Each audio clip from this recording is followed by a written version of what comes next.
Good evening, ladies and gentlemen, and welcome back to another episode of Sports with Sunshine. I know we're on to a different time tonight, guys, but I appreciate each and every one of you that come out tonight during the live or during the recap to cover some Eagles news. I want to give a big shout out to the Sports Lounge for powering Sports with Sunshine and making it exactly what it is, the mecca for Eagles news and NFL news on social media. And big shout out to our sponsors, the Mogul brand and the Diamond Collection, for making the Sports Lounge media what it is. And what is it, guys? It is the place to get all sports media information on the internet, whether it be the MLB, the NFL, the NHL, or the NBA. The Sports Lounge covers it. Tonight, I'm joined by an extremely special guest, guys. He is a premier Philadelphia Eagles coverage man and just a good overall guy. Chalk It Up Sports, my guy. Thank you so much for carving some time out of your evening to come on here and chop up the birds with me. Another Birds fan, guys, I know, but you already know how I'm rocking with it when it comes to them Birds. Chalk it up. Go ahead and let them know where they can find you and on all your different social platforms. Yeah, for sure. So, the platform is Chalk It Up Sports. My name is Tone DeShields II. You guys can call me Tone. I'm totally cool with that.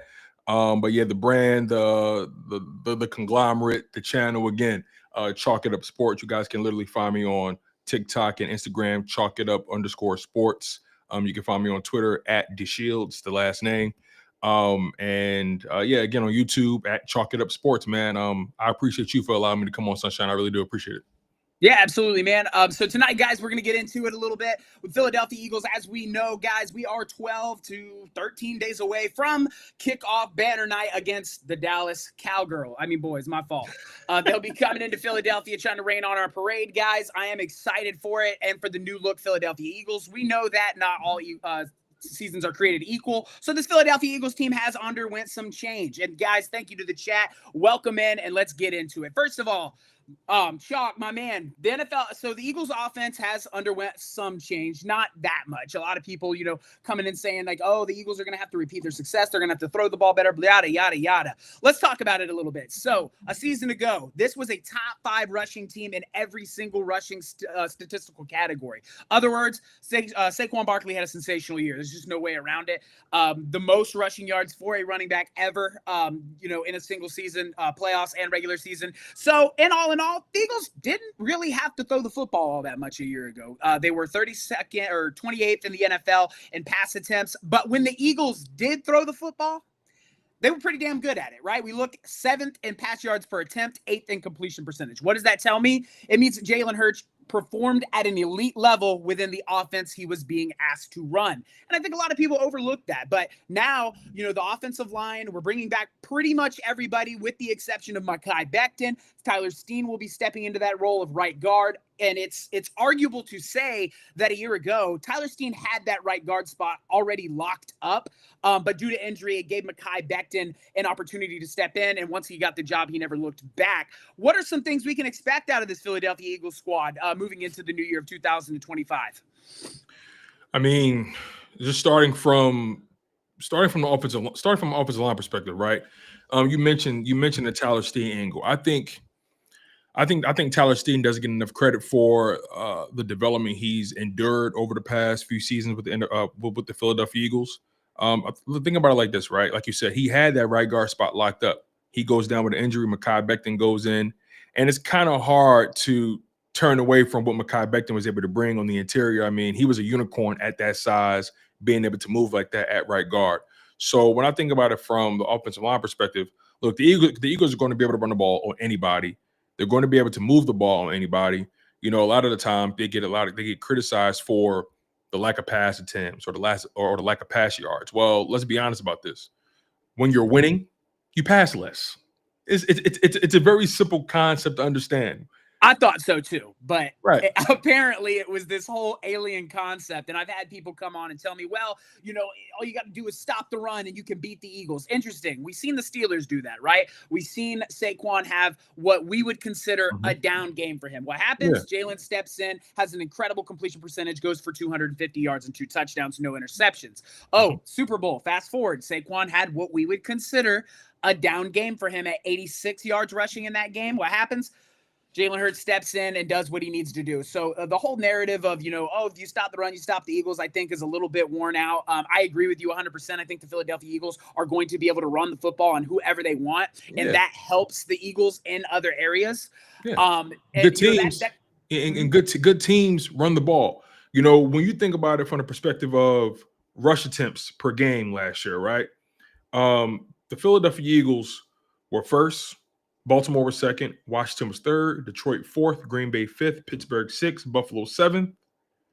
All 7 of those teams made the playoffs, and they were top 7 in rush attempts per game. When you think about the pass attempts per game, right? The Eagles were 32nd in the league in pass attempts, right? Baltimore 31st, Green Bay 30th, Pittsburgh 29th, Buffalo 28th, Chargers 27th. Those teams from 27 on down to 32, the bottom, what would you call it? The bottom 6 teams in pass attempts all made the playoffs. And when you look at the way the playoff numbers panned out for most of these elite passers, most of these guys, when they won the football game, they didn't throw for more than 200 passing yards. Yep. They ran more than they passed. I couldn't agree more. And Jalen Hurts is getting criticized for games like Green Bay, where when people look at that game, they say, well, Jalen had a down game in that game. Where? Because I'm not seeing it. He took care of the football. He passed effectively within the offense, and we ran the ball with consistency. You fast forward to the Rams game, where I would arguably say that was Jalen Hurts' worst playoff performance out of the playoff stretch, right? Was that Rams game. And even then, he didn't necessarily commit a turnover. He had the sack that ended up being a safety, but outside of that, he was very effective. I mean, it was a freaking blizzard. People like to act like the Eagles were benefiting from the blizzard somehow. Both teams were having to play in the snow. Sunshine. I mean, last I checked. It's so crazy that people say that, oh, if it wasn't for the snow, the Rams would have waxed the Eagles. They do realize we played them earlier in the season in Los Angeles on a beautiful fall winter night. In Los Angeles, no wind, no breeze, no nothing, and we spanked them. If I recall, Saquon went for what, 250? 250. We ran for what, over 300 yards on them. It was something. It was something astronomical, right? So you want me to believe that the weather helped them? If you really want to look at that game, the divisional round, that is, the Eagles gave them opportunities to stay into the game. They gave AJ Brown dropped a touchdown. Devontae Smith dropped the pass, but he got cracked, so I can't get mad at him. Right. You know what I'm saying? We had about 2 interceptions that we dropped, one by Cooper DeJean and one by Isaiah Rodgers, I think, that he got mossed on. Right. So, there were so many opportunities that the Philadelphia Eagles laid out for the Rams. And don't get me wrong, the Rams did what they were supposed to do. They stayed in the game. Their defense made plays in the second half. Jalen Hurts gets hurt with a knee injury, so he can't really drop back the way he wants to in that weather. You know, he doesn't have too much. He doesn't have a stable ground to really stand on. So the game was messy. The game was 100%. Messy for any and everybody. But for Jalen Hurts in those conditions to protect the football, not turn the ball over, and let's give the man more credit. He started off that game pretty hot. I mean, he had a 40, 50-yard touchdown run to the house. Broke a tackle. I mean, looking like a miniature Cam Newton out there, just going from coast to coast. So people want to find angles on any angle they can to disrespect Jalen Hurts. They want to find any angle they can to say why he's the weak link to this team. And every time the game plan is, like you said, hey, you want to beat the Eagles? Force them to throw the ball. Hey, force them to play from behind. And we're okay with that. And you know what I mean? We are okay with the ball being in our quarterback's hands. I'm glad you bring up, the point of it was a messy game for both sides, but our quarterback was the one that didn't commit turnovers. Protected the ball. I get Matthew Stafford had a lot of yards, and people love yards, right? And that's why everyone's so hung up on Lamar and all these other quarterbacks, because they love the 40 touchdowns and 4,000 yards. But all of a sudden, January rolls around and he gets that winter cold and he can't produce, during the playoff runs. So I think that, when we look at this offense, the Eagles offense, and first of all, I want to give a big shout out to everybody that either came from Tone's page or my own. Thank you guys so much for coming and hanging out with us tonight. If you're enjoying the content, like, share, and subscribe. Turn on that notification bell here and at the Sports Lounge so you don't miss a second of this action. I appreciate you guys so much. But Tone, you make an incredible point, and we look at this Philadelphia Eagles offense that's bringing back everyone. Literally everyone except for Mekhi Becton. Plus, you add John Mechie, who I think can be used situationally as a red zone threat. He does need to work on his ability to look the ball in and have it before he tries to turn up and go to the next level. But he's playing with arguably a top 5 receiver in AJ Brown. He's playing with a top 10 receiver in Devontae Smith. He's going to get those things cleaned up. And as we look, Terrence Marshall got cut today, as well as the other cat. What was his name? Elijah Cooks. Thank you. Elijah Cooks, which leaves Darius Cooper, John Mechie, Jahan Dotson. AJ Brown and Devontae Smith. Real quick, Sunshine. I gotta ask you real quick. What's your thoughts on Darius Cooper? I'm in love with the kid personally. Yeah, so I'm gonna keep it a buck with you. Yeah. Usually I don't get high on rookies. I like to keep rookies, on an even playing field. I want them to prove themselves. Especially the undrafted.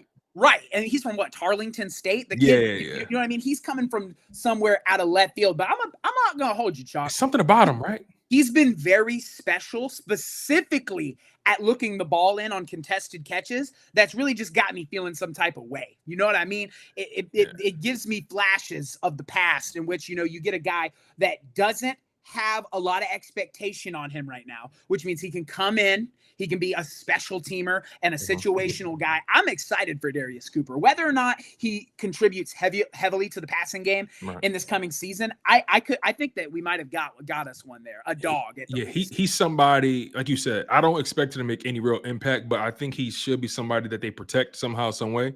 Yeah. And you have Jahan Dotson, who's on an expiring deal. You didn't pick up his 5th-year option, so likely he walks after this season. You have John Mechie. Technically, he has 1 year left on his deal, but because he was a non-football injury participant in year 1 because of his cancer diagnosis, they technically still have his rights for 2 seasons. He'll be a restricted free agent in 2026. They just have to pretty much match. They just have the opportunity to match any offer he gets.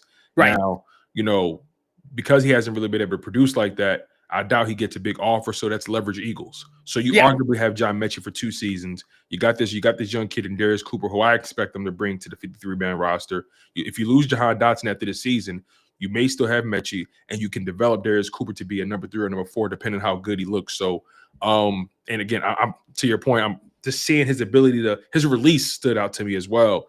How he doesn't get too fancy at the line of scrimmage. A lot of these young wide receivers, they get too caught up dancing with their partner. Yeah. In reality, it's as simple as 1-2 go or 1 move, right? You watch some of the best, some of the most elite receivers, they get so much space with a simple 1 step.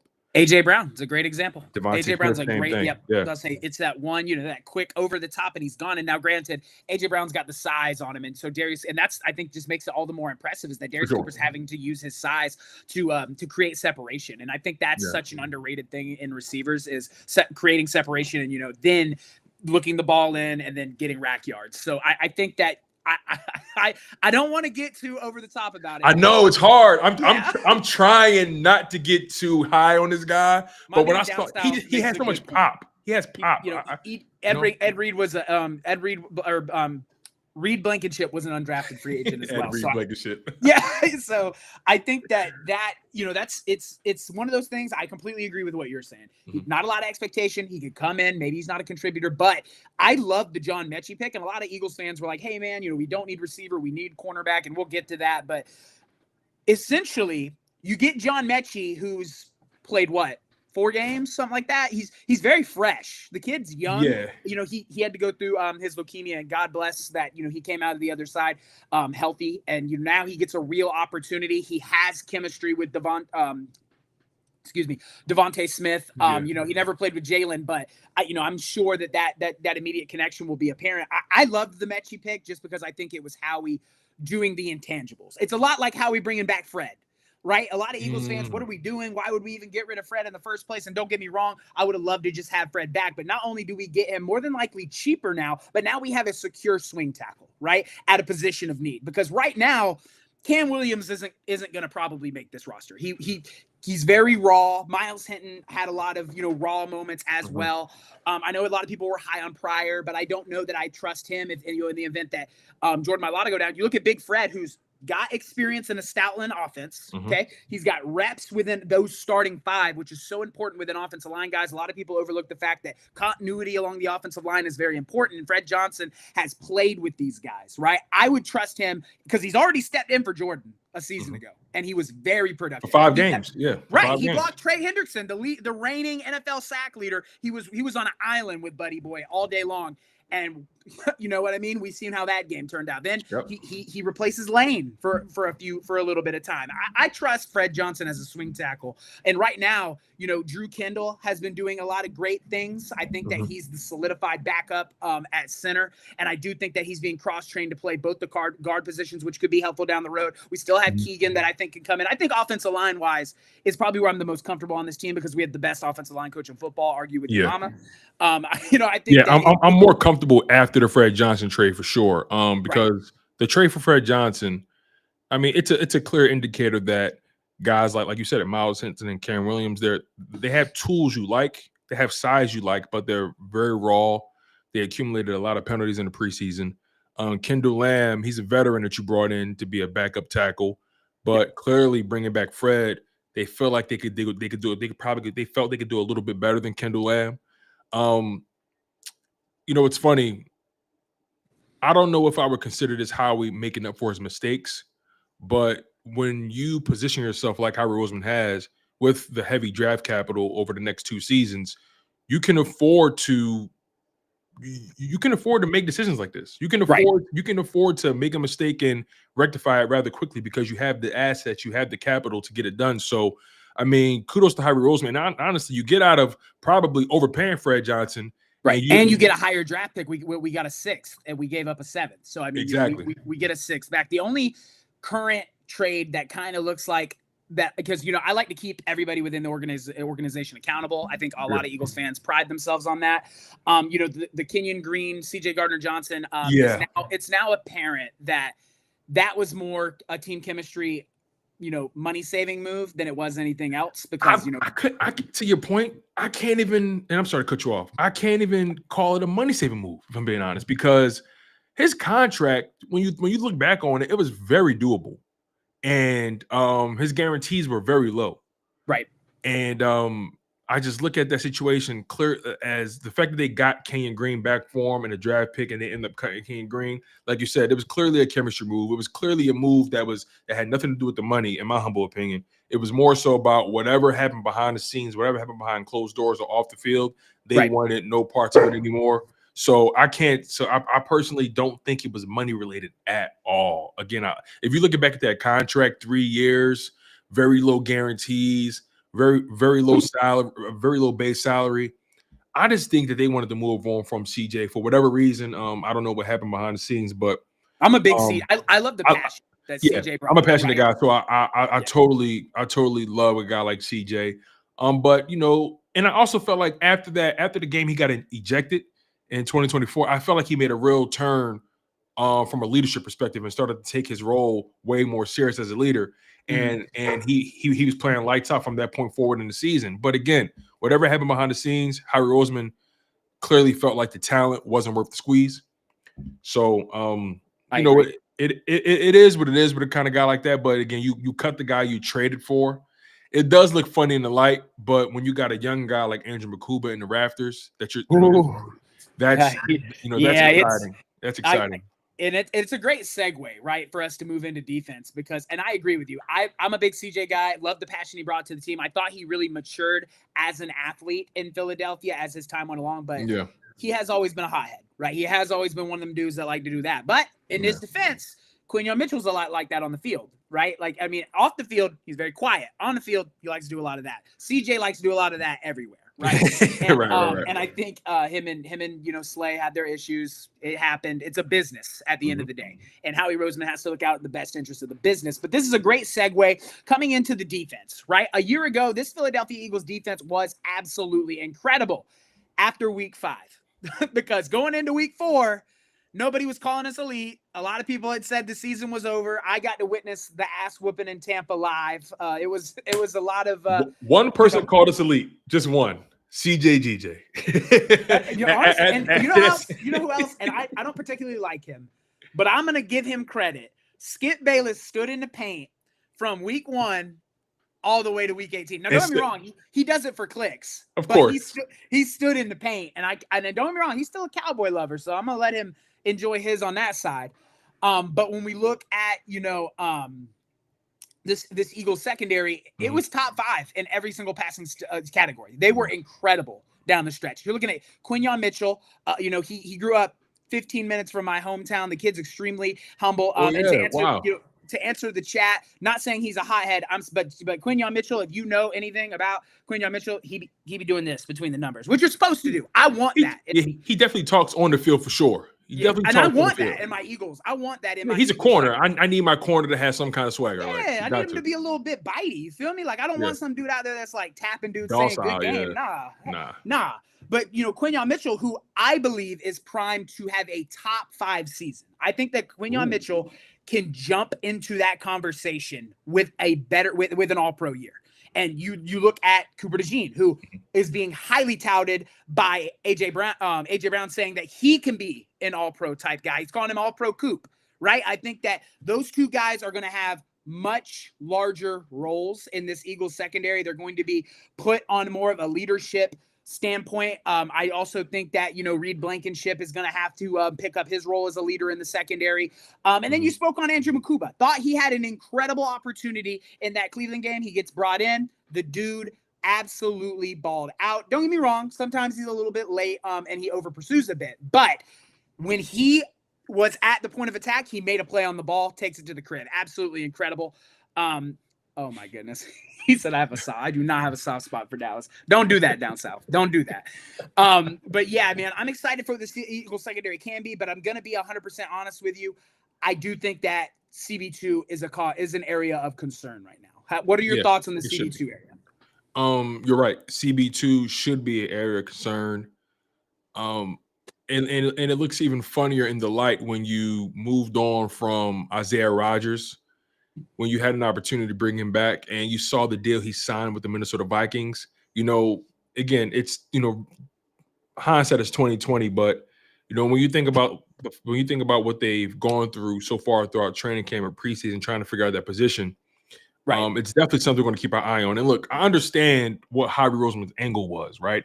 You drafted Kelee Ringo in 2023. You've been developing him.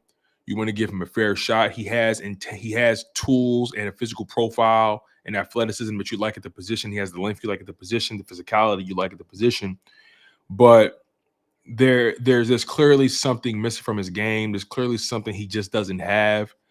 He's not attacking the ball. He's slow to react. He played very soft in the Cincinnati game. I thought he gave Jamar way too much space, and I'm going to be honest with you. Yeah. It kind of looked like Jamar was just doing whatever he wanted to him. That's exactly what it was. Jamar was getting whatever he wanted, and there were moments. Even Vic Fangio mentioned how when Jamar had the comeback route and then he spun and took it to the house for like 30 yards or 40 yards. Yeah. And I think it was an all-out blitz. Vic Fangio said, "Look, I didn't really expect him to prevent the catch. I expected the catch to happen. What I didn't expect was for him to miss that tackle, and that can't happen." So it just seems like week after week, Kelee Ringo has just been either plateauing or regressing. And for them to make the trade for Jacorian Bennett that early in training camp, I think it was the beginning of August, they made the trade for Jacorian Bennett. I think it was August 8th, something like that. Correct. They made the trade then, and from then on, they made it very clear. Actually, they made the trade before the first preseason game. Yep, it was before the Bengals game. Yeah, like at that point they clearly said to themselves, "We're not comfortable here right now." And Ringo had all of camp. It's not like Ringo, and I mean, hell, he's been with the Eagles for 2 years. Like, you know what I mean? Like, he's been in the system. I think that, and this is a good point here from Lord Vaughn. He says, and I want to know if you agree with this. We need one more corner and find someone from a good team before the final 15th man is released. I'm going to be honest with you. I think Vic Fangio is kind of comfortable with who's there right now. When I say comfortable, I think he sees Jacorian Bennett as a guy that can be molded into what he needs him to be. He's 24 years old. Yeah. He's got great ball skills whenever he's in the one-on-one. He's played in a zone system, which is very similar. Jacorian has showed better film.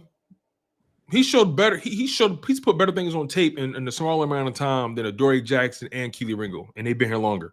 See, I thought I was crazy. I was like, you know what? It was obvious. It was so clear. I mean, in that Browns game, it was clear. Like the way he was able to stay in phase with that receiver and get that PBU. I mean, we haven't seen Kelee Ringo get a PBU all preseason. We haven't seen Adoree Jackson get a PBU all preseason. I mean, and I looked at the numbers. Jamar Chase went, he went 4 for 4 on Kelee and 2 for 2 on Adoree. Catches and all that stuff. Then I looked at the Browns tape.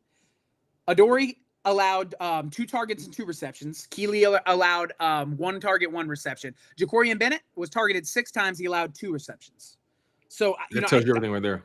I'm about to say, right there, he's automatically already producing at a higher level. Now, are we going to experience hiccups? Yes, guys. There's no reason for us to come in here saying, you know what, we need to be the #1 defense right off the rip. That's not what happened last year. Last year, it took us 5 weeks to get into a place where we were like, okay, now we're comfortable and we can start making those, those strides. So I think that right now, CB2, obviously as Eagles fans, we hold this team to a high standard. So when we look at the team, we're like, you know what, CB2 does need to be addressed. I don't envision us attacking for another corner unless Howie already has Ringo in a trade package, because let's be honest, Ringo's seen no first team reps the whole last week of camp. He was practicing with the threes, didn't get on the field at all versus the Giants. He's definitely lost favor as CB2. Now, I still believe Ringo's value is on special teams, in particular as a gunner.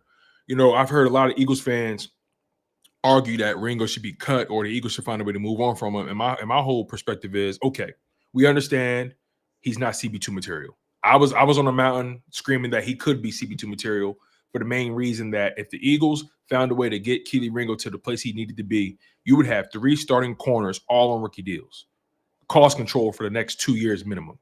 I felt like that was the optimum goal. Hence why they moved on from Slay. Hence why they moved on from Isaiah Rodgers. They felt like if they got Ringo to exactly where he needed to be, you got Quinyon, Coop, and Ringo playing at starting levels, all on rookie deals. That bodes well for your defense financially. That bodes well for future contracts from a Jalen Carter. You essentially have that secondary for the next 3-4 years. Exactly, at minimum, right? On rookie deals at least. But then obviously Ringo didn't pan out to that regard. And I think he still has special teams value. People don't. I tell Eagles fans, don't get cute. Special teams, we saw what it looked like in Super Bowl 57 when our punt crew allowed Kadarius Toney to take it to our 5-yard line or our 10-yard line, whatever it was, right? In the 2024 season, we didn't have a single concern on special teams. As a matter of fact, our special teams was forcing turnovers. I was going to say, if you recall the Washington Commanders game, we forced 3 turnovers on special teams that allowed us to run away with that football game. So or it was 2 or 3. I don't remember. I know we forced a turnover right before halftime in the NFC Championship.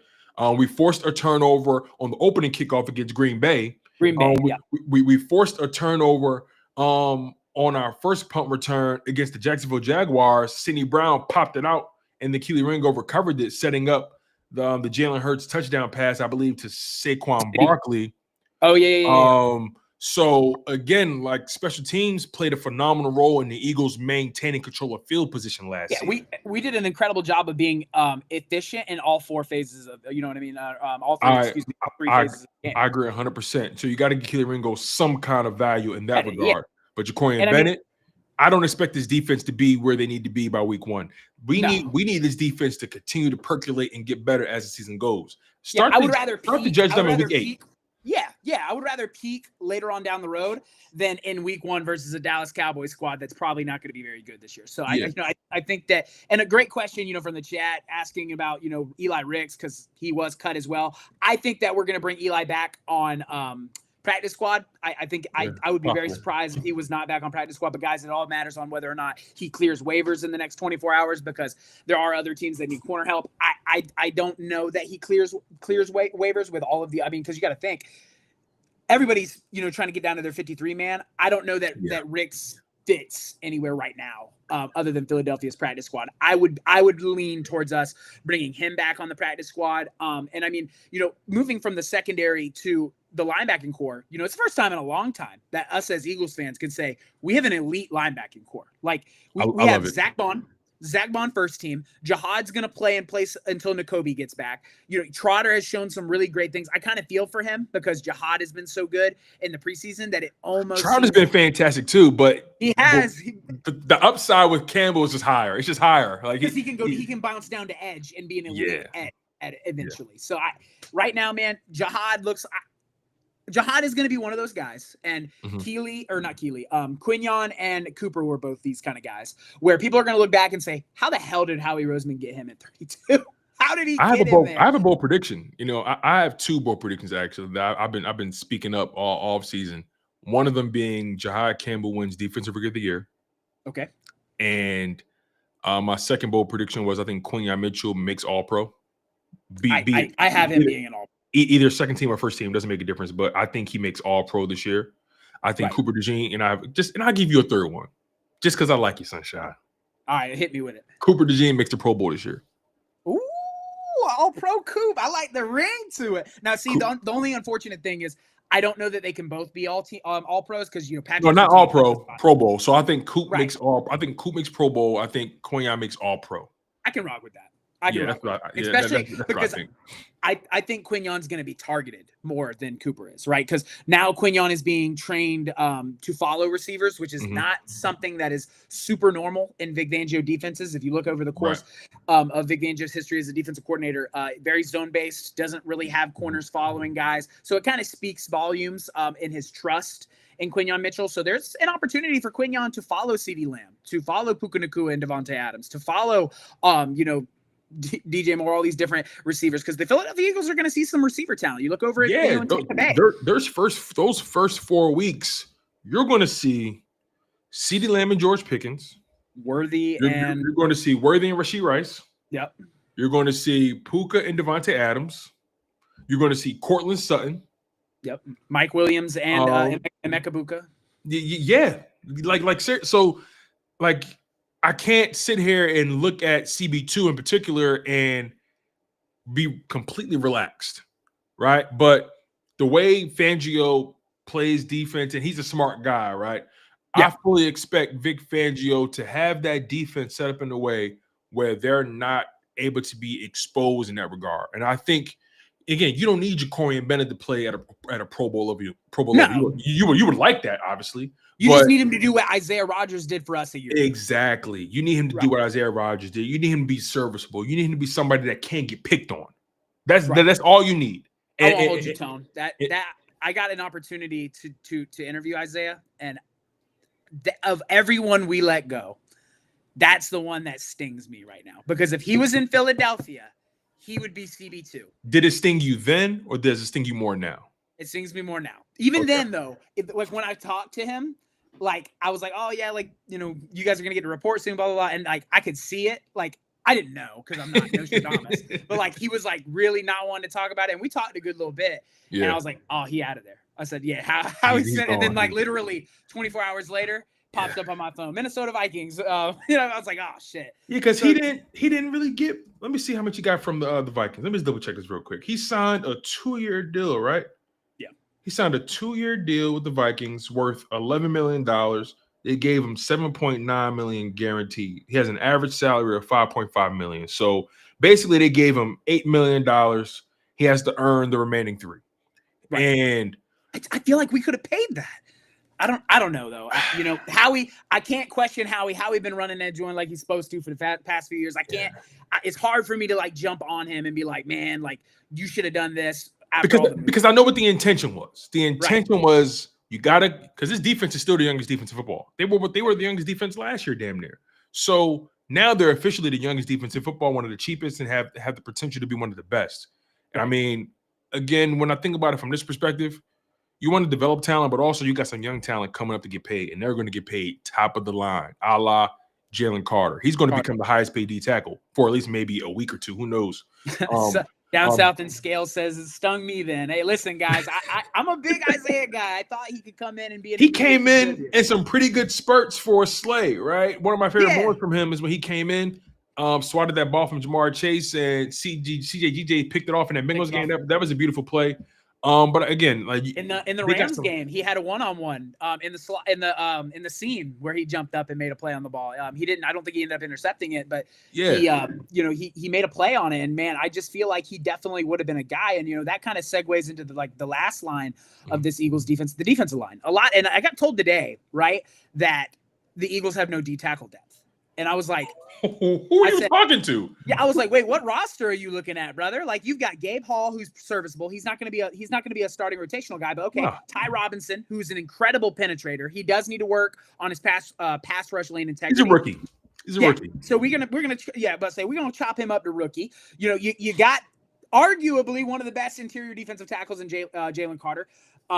Jordan Davis came in looking like a freaking edge. right, at camp. No. So he's primed for a You can payday see his here. jawline. He looks. I think Jordan Like Davis is going to like have a a weapon. yeah. Like Jordan Davis looks like a man. Yeah, You know what I mean? Like I can't find me another defensive tackle room that has a Jalen Carter, Jordan Davis, Moro Jomo combo. Let's just stay there. Let's just stay there. Those three guys. And Name me a D Moro, tackle room that has those three guys.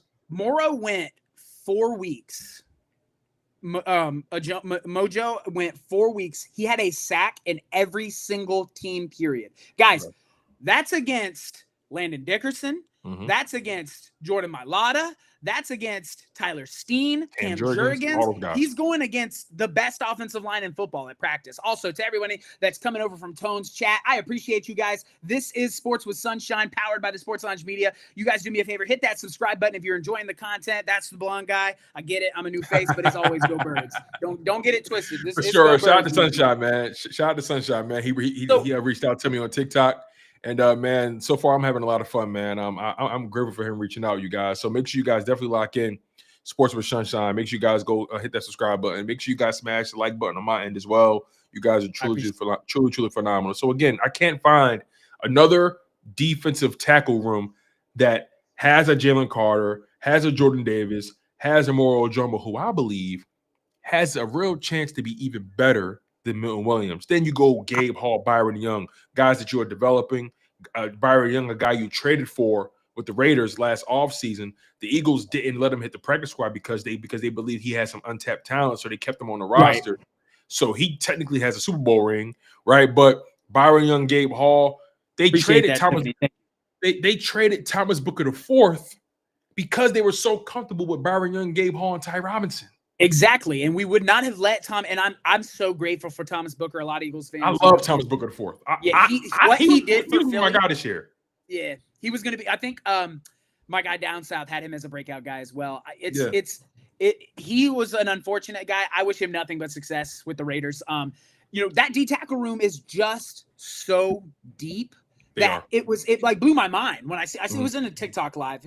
Ty Baby said she was in my TikTok live. I have them all the time to garner, people for the YouTube. I'm just now getting started on YouTube this season, guys. I appreciate you guys for coming and hanging out. But when he said that, I was like, man, what are you watching? This is a deep tackle room. Then you move out to edge, right? Where Ojulari and Unche have been a little underwhelming. I expected a little more out of Ojulari. I think he needs a little bit more time to come along. Unche has been as advertised. I think that Jalix Hunt is primed to be a guy, right? I think Jalix is going to have a phenomenal season. I mean, for them to be so comfortable, and Nolan Smith, for them to be so comfortable with Jalix Hunt becoming that guy, he didn't play a single preseason snap. That just speaks to their level of comfort and where he's gone.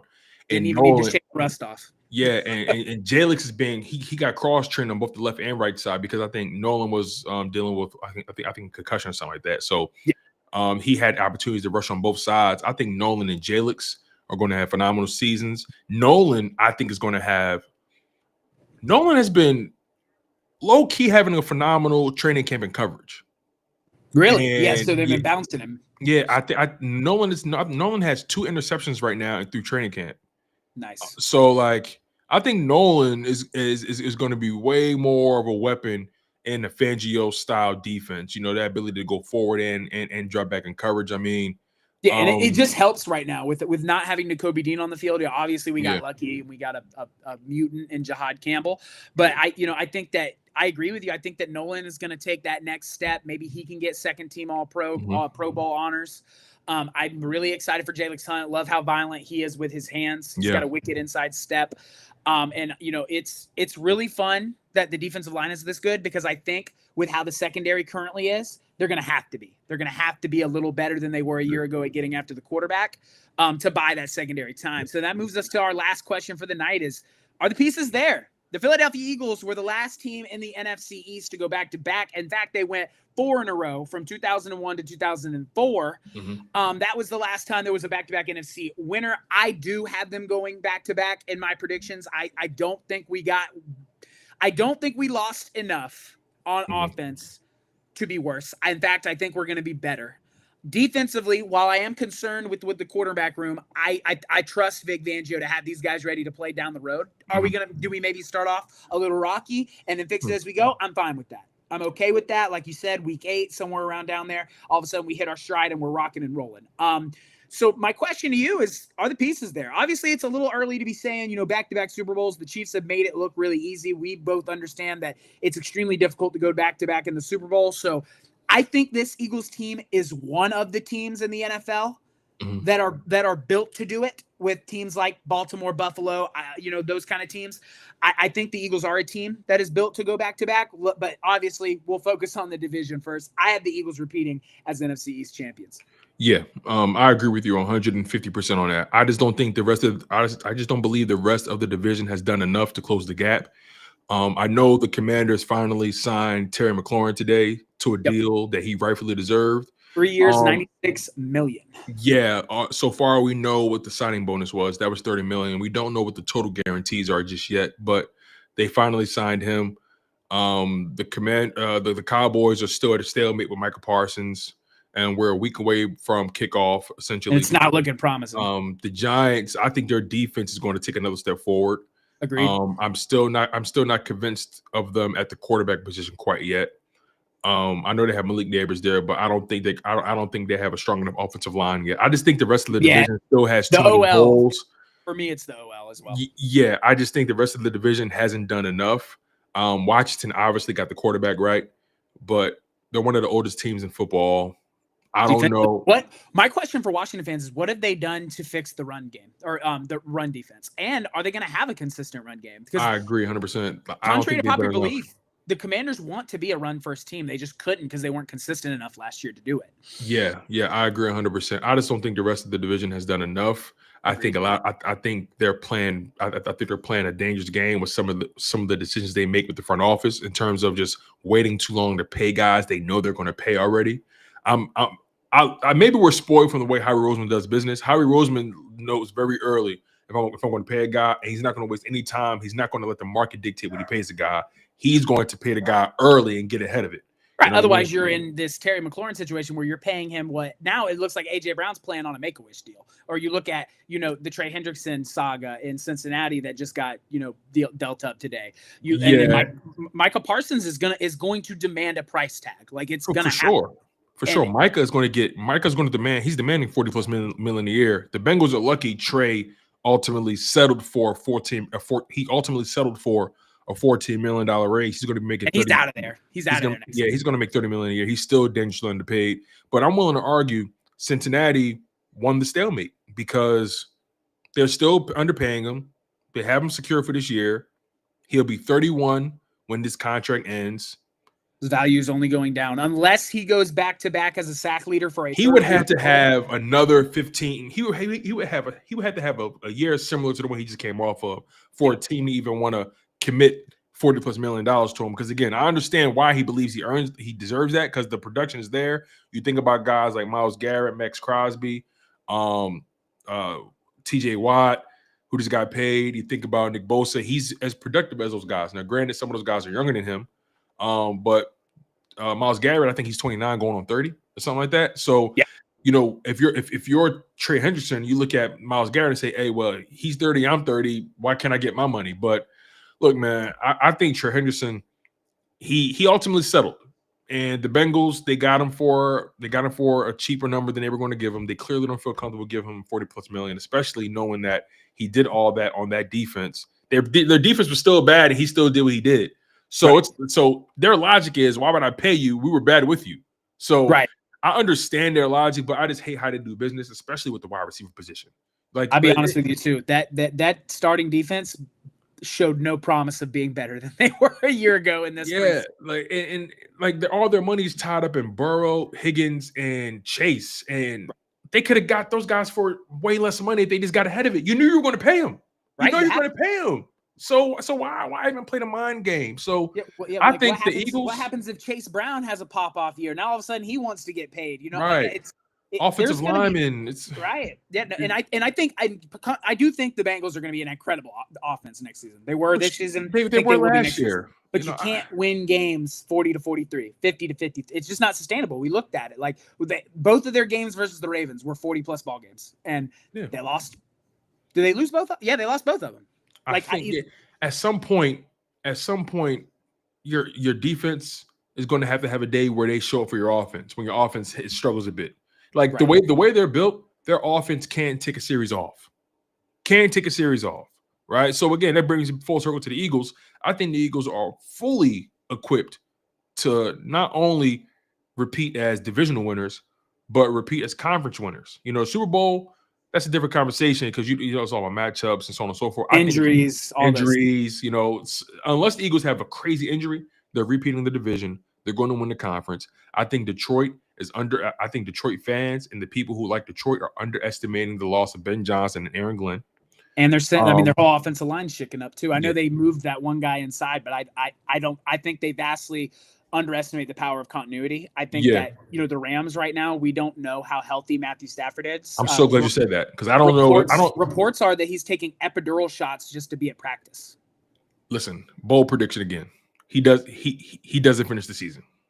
I think you would be right. Like if you're having to do that to get up to go to training camp, what happens when you get slammed to the ground by Jalen Carter? What happens when you get slammed to the ground by Bosa? You know, like I just it's right now, and I love Matthew Stafford, but like I love him too. I think he's a phenomenal talent. Call a spade. He has a disrupted something in his back. I seen the injury report, and he just came back to practice, and training camp ended like 3 days ago. So I don't know that he's going to be up on the wire. I think Washington fans are still riding their high right now. They'll get brought down back to earth once they realize their defense still. They got to remember they won like a fluky overtime game. Like their wild card win came on a double doink field goal. I mean, like Washington, they didn't really have a dominant season. They made some crucial plays and crucial moments, which brought their record to what it was. Right. They won a lot of one-score games, a lot of, last year. And they overinflated in that win against Detroit in the divisional round, overinflated their ego. Overinflated what they thought they could do with the Philadelphia Eagles. Keep in mind, they beat a Detroit team that had practice squad players starting in the secondary in a divisional matchup. Exactly. You know what I mean? So that, like, I mean, you got to play with who you have. I'm not discrediting. Of course. You know what I mean? Blah, blah, blah. But at the end of the day, even though they were doing that against them, had the Lions continued to feed Jahmyr Gibbs in that game, I think they win that game. If they got getting whatever he wanted on the ground. They got cute. Listen, they started to panic. That's what I think. I think when Ben Johnson got started did panicking. The reverse to Jamo Wilson or Williamson, and it ended up in a pick. I was like, I saw that, bro, they just trying shit right now. When I saw that, I was like, oh, they're nervous. And I mean, Jared Goff got hurt. He got rocked in that game. Yeah, he did have to turn the ball over 3 or 4 times. Like, see here, and this is why I love Jalen Hurts, because Jalen Hurts, the choir, bro. Like, he doesn't turn the ball over. He's efficient. One of the most efficient quarterbacks in football. He just cares about winning. They say Jalen Hurts and he doesn't care what you think it should look like. Exactly. They say he holds back the passing game, right? But for some reason, I keep seeing highlights of Jalen Hurts throwing these crazy bombs on 4th down, 3rd and long. Right. How can you say they don't trust him to throw it when they put him in these situations to throw the ball? In that Super Bowl, let's not act like the running game was winning first down. The Eagles were constantly in the 2nd and long, 3rd and long, 4th and 3. So they were constantly playing. I'll put it this way: the Chiefs had us where they wanted us. Our average to go on 2nd was 2nd and 8. They had us where they wanted us, and Jalen Hurts said, "Hey, I got us. Hey, we're gonna finish this one. Don't worry about it." Favorite thing I seen was him walking by the TV, and he went, "All right."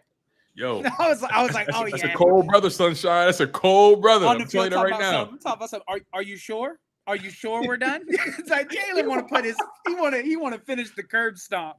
I'm not mad at him though. I completely agree, and that's why Jalen being our quarterback, I'll always be okay with. You know, a lot of people more than okay with, because my barber, big Eagles fan, he told me, I remember I went in September of last year. I was getting, you know, cut up, done. I need to go back. My hair getting long, but he was like, oh, you know, we'll never win a Super Bowl with Jalen. He doesn't throw for enough yards, blah, blah, blah. So I'll tell you what, bro, if we do, you got to give me free haircuts for 2 months. If we end up winning one, we won one, he quit. No. Oh my God, on my mama, he was gone. I came back because I have my guy that's in there, and he agreed to it. Like, because the guy that cuts my hair isn't the Eagles fan. There's another guy in there that's the Eagles fan. Okay, got it. And they agreed to it. I was like, hey man, if we win, you got to give me free haircuts. But brother, I came in. I said, hey bro, where's Buddy? They said, oh yeah, he quit like 2 weeks ago. I said, damn. All right, that's all right. But listen, that's a microcosm of the people we constantly come across when they doubt Jalen Hurts. They throw stones and hide their hand.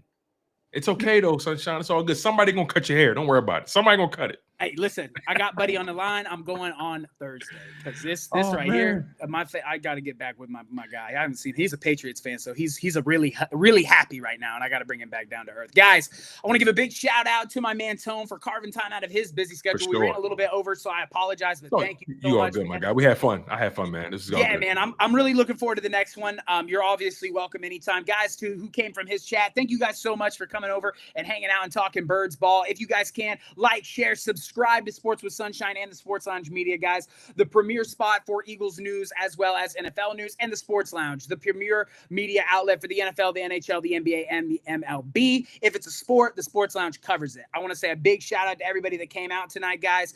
I will be back on Friday with my man DP. We will be breaking down the Eagles and the Cowboys a week out, because obviously we won't be able to do it next Friday because, hey, we got a damn ball game next Thursday. Yes, we got a ball game next Thursday. But Tone, I appreciate you, man. I'm really looking forward to the next one. And guys, until next time, it's always go Birds.